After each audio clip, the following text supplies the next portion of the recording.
burden at the same time. Oh, So but there is one thing that I feel like, and this is a very boring, dry thing to say, but please, if you are a freelance performer or artist, please go and buy yourself some insurance. Yeah, I feel it's really important, and not enough people talk about it because we are actually very at risk. We don't have CPF, you have very limited MediSave. Of like anything happens at work. And because we work with our bodies, anything, I mean, touch wood, right? Anything happen to you, any 冬瓜豆腐, you know, 死还不要紧, like worse is if 你生病到你不可以工作. And then you break your fingers. You know, that kind of thing. It's like you depend on your body for a living and there's nobody to help you offset those medical bills. Please be responsible and get yourself covered. A lot of young artists always think, this kind of things that we wait until like, the moment you start to pursue this, get that covered.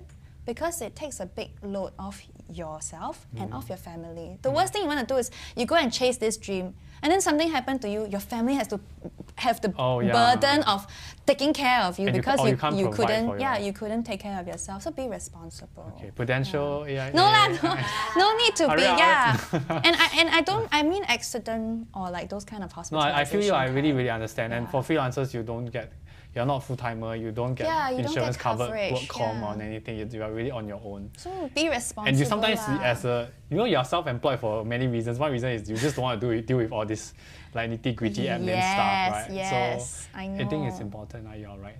Yeah, this thing I feel quite strongly about because I remember some time ago, one of my friends in theatre, like her husband had cancer and then we tried to fundraise. And I'm not trying to put blame or anything, but it's just one of those things that is heartbreaking. It's heartbreaking to know that your friend is struggling to pay some very important medical fees. And as a community, of course, we want to come out and support. We want to, help to share the burden. But 你要问自己说, how many times can we share this burden for each other?